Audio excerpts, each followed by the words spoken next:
আছেন আমি কিভাবে জানতে চাই। আচ্ছা আমি খুব বেশি কথা বলবো না, আমি মোহাম্মদ রফিকুল ইসলাম, আমি অফিসার ইনচার্জ উজিরপুর থানা। আর সবচেয়ে বড় যে বিষয়টা আমার আরেকটা পরিচয় আছে, আমি আপনাদের এই উজিরপুর থানা থেকে আমার চাকরিটা শুরু হয়েছিল সেটা 2006 সালে।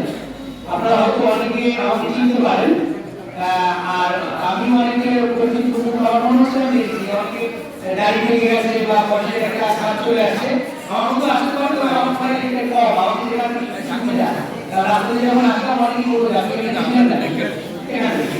তো মনে হচ্ছে যে আমরা এই 3 বছর পরে আপনাদের কাছাকাছি আবার এসেছি। আমার প্রথমে একটা প্রথম প্রেমের মতো আর কি আমার এই জীবনে ঘটনাটা আমরা একসাথে কাজ করবেন ইনশাআল্লাহ।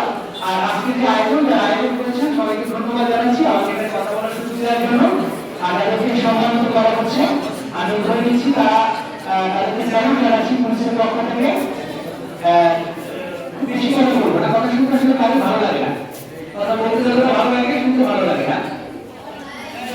আর যদি আপনি পুলিশকে সহায়তা না করেন আপনি সহ আমরা সবাই অনেক আছি পুলিশের ন্যায় সঙ্গত তাদের পাশে থাকবেন। আশা করছি আমরা পূর্বের যে কোনো সময় তুলনায় এই অভিযোগবাসী অনেক সুন্দর ভালোভাবে আমরা দিকে ধন্যবাদ সবাইকে। আসসালামু আলাইকুম।